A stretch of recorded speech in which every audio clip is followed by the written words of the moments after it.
Yeah Prakash Raj గారు నమస్తే అండి. నమస్తే అండి. యా నమస్తే అండి. సార్ నిన్న ఈ ప్రశ్న రావణ్ అరెస్టు అండ్ నిన్న తెలంగాణలో కూడా కేవీఆర్ అని ఒక జర్నలిస్ట్ని అరెస్ట్ చేశారు. సో ఆంధ్రాకు సంబంధించిన పోలీసులు తెలంగాణకు వచ్చి ఇక్కడ ఒక కోర్టు ఇచ్చిన వారెంట్ని ముందు పెట్టి, మీకు కూడా గతంలో ఈ కేసు తెలిసే ఉంటుంది, మేము దాన్ని అడ్డుకున్నాం గతంలో. యాక్చువల్గా అతను అనని మాటని అన్నట్టుగా ఎఫ్ఐఆర్లో పెట్టి నిన్న రాత్రి వచ్చి అరెస్ట్ చేశారు. ఏదైనా నిన్న ప్రశ్న రావణ్ అరెస్ట్ చేశారు. ఈ అరెస్ట్లు ఏంటి అసలు? ఇది నాన్ సెన్స్ కదా. అంటే ఒక్కటి తెలుసుకోవాలి, దేశంలో ఇది తెలంగాణ ఆంధ్ర అని కాదు, ప్రపంచంలో ఏ జర్నలిస్ట్ అయినా ఆయన ప్రశ్నలు ఎప్పుడు అబద్ధం తప్పుదని చెప్పలేవు. All questions have to be answered. Sir మీకు విభేదాలు ఉండొచ్చు.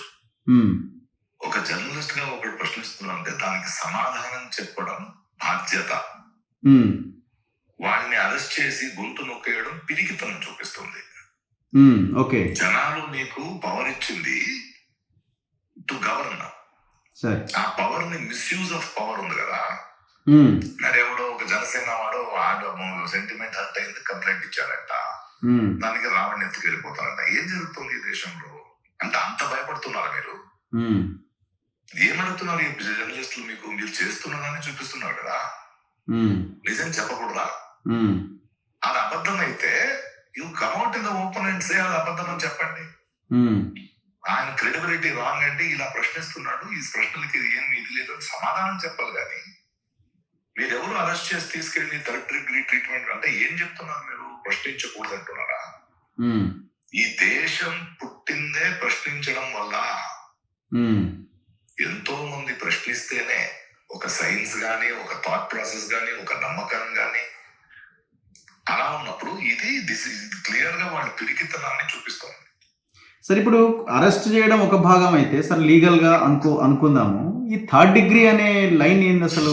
అంటే అదొక రకమైన భయం. మాట్లాడకూడదు. ఇప్పుడు సాయి కృష్ణ ఒక భయాన్ని సృష్టించడం సమాజంలో. అంటే మీరు చూడండి, ఆ కేవీ రెడ్డి గారు అరెస్ట్ చూడండి వీడియోలో. ఆ పిల్లోడి మీద, ఆ భార్య మీద, చుట్టూన్న ఆడవాళ్ళ మీద ఎలాంటి ప్రభావం చూపించుంటుంది. ఆ ఇమేజ్ ఆ పిల్లోడికి జీవితాంతం ఉండిపోదా? ఒక గాయం. వాటిలో ఏ కోపాన్ని నింపుతున్నారు మీరు? పిల్లలు కూడా మీద, ఒక సిస్టమ్ మీద ఒక అపనమ్మకం మీరు చేయట్లేదా? లోకల్ పోలీసు వాళ్ళని తీసుకురాకుండా స్ట్రేట్ గా రాత్రి నడు రోడ్డు మీద where is the due process?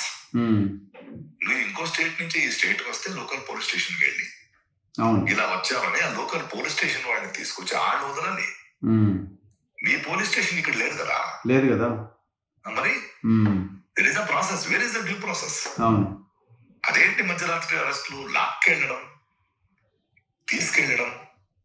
So this is even this government, state government also should look into it. Revanth Reddy garu should look into it. మీరేం చేస్తున్నారు మీ రాజ్యంలో ఇలా జరుగుతుంటే? అన్యాయం కదా. అన్యాయం కదా. అన్యాయం. ఇంతకు ముందు అంటే ఇప్పుడు వీళ్ళు ఏం చెప్తారంటే సార్, ఇప్పుడు గవర్నమెంట్స్ ఏమంటాయి, ఇప్పుడు పరుష పదజాలంతో మా మీద మాట్లాడిండ్రు, వేరే పార్టీకి అనుకూలంగా వీళ్ళు వీడియోలు చేస్తున్నారు, సో కాబట్టి వీళ్ళని అరెస్ట్ చేస్తాం. ప్రజలు ఎవరు అనుకూలంగా వాళ్ళు ఉంటారండి. ప్రజాస్వామ్యమిది. వాడి ఇష్టం ఉంది. నీకు ఓటేసిన వాడికి కూడా నువ్వు బాధ్యతగా ఉండాలి, ఓటు వేయని వాడికి కూడా నువ్వు బాధ్యతగా ఉండాలి. ఏదో మొత్తానికి ఒక పర్సెంటేజ్ జనాలు మీకు కొంచెం మెజారిటీ వేసేసారనగానే మీరు మొత్తం మీ పార్టీ కాదు ఈ దేశం, ఈ రాజ్యం. ఎవరికైనా స్వాతంత్రం ఉంది. మిమ్మల్ని ఎక్కించడము, దింపడం శక్తి ప్రజాస్వామ్యంలో ప్రజలకి మాత్రమే ఉంది, మీకు కాదు. పాలిటిక్స్ చేయాల్సింది మనం. అలాంటి తప్పుడు ప్రశ్నలు అనిపిస్తే మీకు బయట వచ్చి మాట్లాడండి, నిలదీయండి, జనాలకు చెప్పండి ఈ అబద్ధం చెప్తున్నాడు, ఇక్కడ నుంచి ఈ మాట, ఈ జర్నలిస్ట్ మాట నమ్మకండి, మా దగ్గర ఆధారాలు ఇలా ఉన్నాయని చెప్పండి. ఆ చెప్పే చేత కదా మీకు.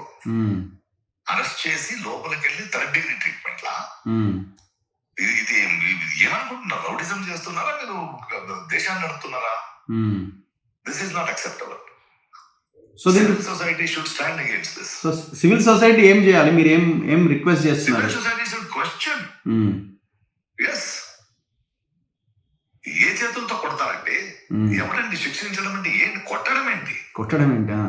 థర్డ్ డిగ్రీ ట్రీట్మెంట్లు ఏంటి? ఏంటిది? ఇప్పుడు పోలీసులే పోలీస్ స్టేషన్స్ లో కొట్టి చంపుతున్నారు అనే పరిస్థితి వచ్చిందంటే పరిస్థితి అంటే ఎక్కడుంది నమ్మకం?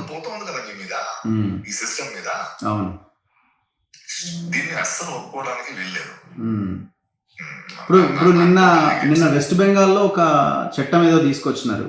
ఆ, ఏ ఏ విచారణ అవసరం లేకుండానే ఏడాది జైలు శిక్ష. బీజేపీ వాళ్ళు బీజేపీతో పొత్తు పెట్టుకున్న వాళ్ళకు కూడా అర్హం వచ్చిందని చెప్పాలి మనం. ఆ, ఆ, ఆ. ఇదే కదా బీజేపీ చేస్తున్నది లాస్ట్ 12 years నుంచి. స్టాన్ స్వామి ఏమయ్యాడు, సాయిబాబా గారు ఏమయ్యారు, అవును. ఏం చేస్తున్నాడు ఉమ్మర్ ఖాళీతో వీళ్ళు? ఇదే కదా వీళ్ళు వాళ్ళ తెలంగాణలో ఆయన గాదే ఎన్ఏ గారిని ఆయనని కూడా వాళ్ళకి ఆ జబ్బు వచ్చింది. మీరు పొత్తు పెట్టుకున్నాగానే ఆ జబ్బు మీకు వచ్చింది. కానీ ఇక్కడ పార్టీలు ఏం లేవు సార్. ఇప్పుడు పార్టీలు ఐడియాలజీ కూడా ఏ పార్టీకి ఉన్నట్టు ఏం కనబడట్లేదు. No ideology. మీరు బ్రతకడానికి అక్కడ ఉన్నారు తప్పే, అంతే, జనానికి సేవ చేయడానికి కాదు. Yeah, yes, this will have long repercussions from the civil society. sir. Yes, I put my protest for this. Thank you, sir. Thank you very much. Thank you. So ఇది ప్రకాష్ రాజ్ గారు తను మాట్లాడుతున్నది. ఈ దేశంలో అండ్ బీజేపీతో పొత్తు పెట్టుకున్న పార్టీలు కానీ పొత్తు పెట్టుకోని పార్టీలు కూడా పూర్తిగా వాళ్ళు దోపిడీ అన్న అంశంతోనూ ప్రజలకి దూరంగా ఈ వ్యవహారాలను చేస్తున్నాయి. చట్టం ప్రకారం, రాజ్యాంగం ప్రకారం నడుచుకోవాల్సిన ప్రభుత్వాలు, ప్రశ్నకి సమాధానం చెప్పాల్సిన ప్రభుత్వాలు పూర్తిగా పోలీసుల ద్వారా అరెస్టు చేయించి, 3rd డిగ్రీలు ప్రయోగించి, లాకప్ డెత్తులు చేసి అసలు ఈ దేశ ప్రజలకి ఏం చెప్పాలనుకుంటున్నారు, ఏం మెసేజ్ ఇవ్వాలనుకుంటున్నారు, రాబోయే తరాలకు ఏం మెసేజ్ ఇవ్వాలనుకుంటున్నారు. సో నిన్న కేవీఆర్ అరెస్ట్ కానీ, ప్రశ్న రావణ్ అరెస్ట్ కానీ ఈ సొసైటీకి ఏం సమాధానం చెప్తున్నది అంటే ప్రభుత్వం తరపు నుంచి అన్న ప్రశ్న ఆయన లేవనెత్తుతున్నారు. ఆయన కూడా జస్ట్ ఇంతకుముందే ఒక ట్వీట్ కూడా చేయడం జరిగింది. సో ఆయన ట్వీట్లో ప్రధానంగా ఇప్పుడు ఆయన మాట్లాడిన అంశం నేను ట్వీట్ చేయబోతున్నాను చెప్తున్నది మన వీడియోలో. సో ప్రశ్నించడము, ప్రశ్నకు సమాధానం చెప్పడం మీ బాధ్యత. సో ఈ రకంగా చేయడం మీ పిరికితనము అని ఆయన చెప్తున్నారు. ఖచ్చితంగా సివిల్ సొసైటీ, ప్రజలు దీన్ని ఖండించాల్సిన అవసరం ఉన్నది. చూస్తూనే ఉండండి మన తొలి వెలుగు.